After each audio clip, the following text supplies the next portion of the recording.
Okay, so I'm going to be reading Esther made queen.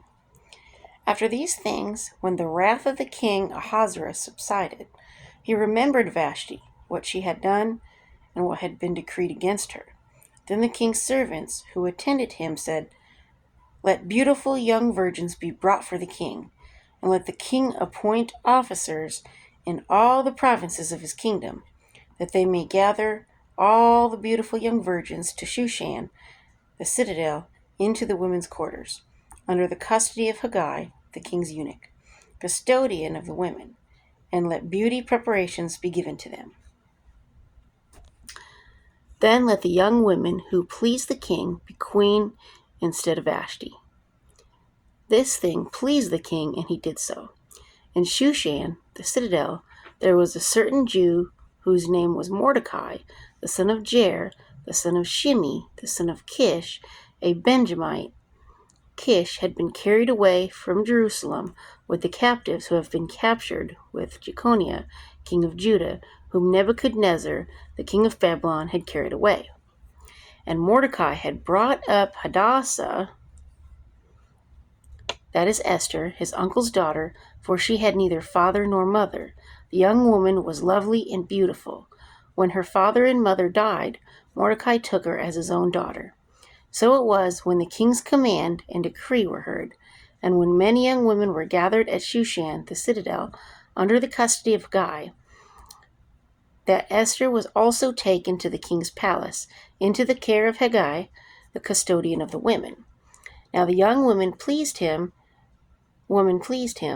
and she obtained his favor. So he readily gave beauty preparations to her, besides her allowance. So he gave extra to her. Okay? Then 7 choice maidservants were provided for her from the king's palace, and he moved her and her maidservants to the best place in the house of the women. So she got like the cream of the crop place, okay? Esther had not revealed her people or family, for Mordecai had charged her not to reveal it.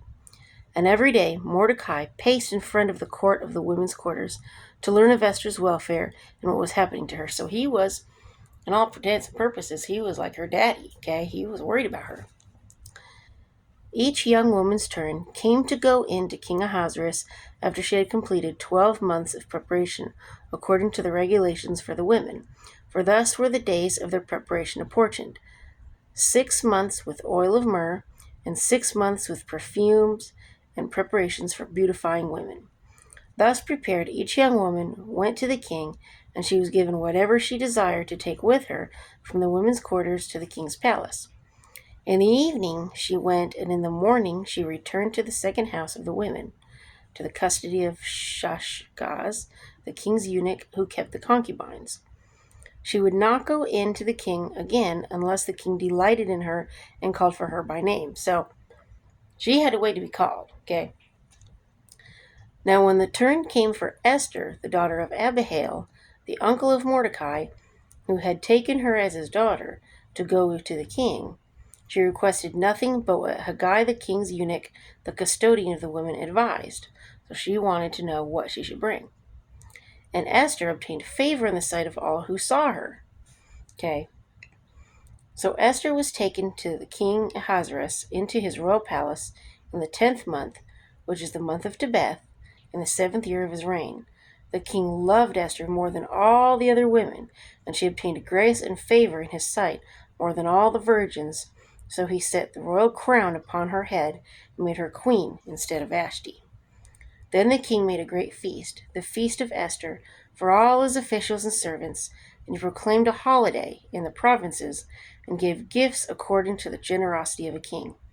When virgins were gathered together a second time, Mordecai sat within the king's gate. So I'm wondering why virgins are gathered together a second time when he already has a queen. So now Esther had not revealed her family and her people, just as Mordecai had charged her, for Esther obeyed the command of Mordecai as when she was brought up by him.